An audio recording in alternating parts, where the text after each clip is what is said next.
side, angle, side, congruent triangles. The side has to come first, then the angle, then the side. The very first thing I'm going to do is I'm going to be using a safety compass because this is what I use in class. They're flat, they're cheap, they're easy to get off the internet, and since I have a lot of students that like to break regular compasses, these work out really nicely. So I'm going to go ahead and create a triangle. This is just a random triangle. You can make any triangle and this will work, but if you're doing this with me, which my students will be doing this with me, I would like you to make a triangle that's somewhat like the triangle I'm making.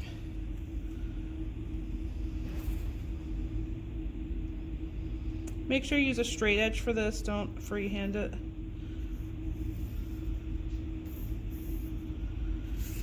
Go ahead and label your points A, B, and C.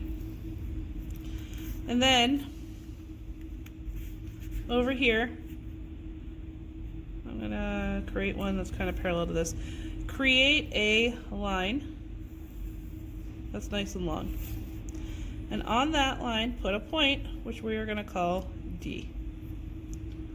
Now, we're going to start off with side. We need congruent side. So I'm going to make this AB congruent over here using our congruent segment construction. So I line up my compass on the vertex of B, and I find the area that it crosses with A. And with a safety compass, you got to be careful because they're not exactly precise, and the letters don't line up exactly with the holes. So it's right before F1 is my point. So I'm going to take this over to D,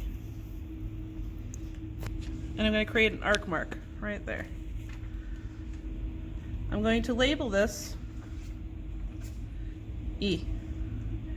So now I have that this side right here is congruent to this side, so I put a hash mark showing the congruency.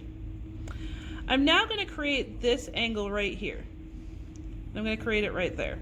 So I'm going to take my compass, line it up on B, and I'm going to create an arc that goes across both sides of my ABC triangle. So I'll pick right before H and go around. Now I'm going to do the same thing over here for D. I'm going to go right before H and make a nice big arc. Okay, don't be stingy with your arcs. Now I'm going to come over here, and with these 2 points right here on this triangle, I'm going to measure it with my compass.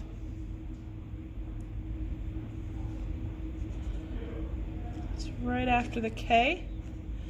And I'm going to take this up to this intersection right here, in between the D and the E, and create my arc mark. That is my indicator where my next segment's going to go. So I'm going to go ahead with my straight edge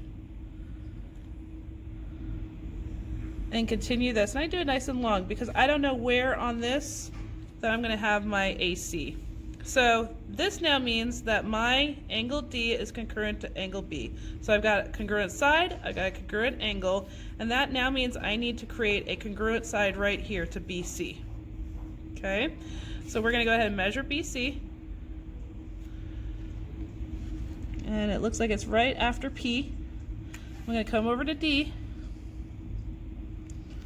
I'm going to create my arc mark, and right there, that's going to be my F. And now I can connect my E and my F,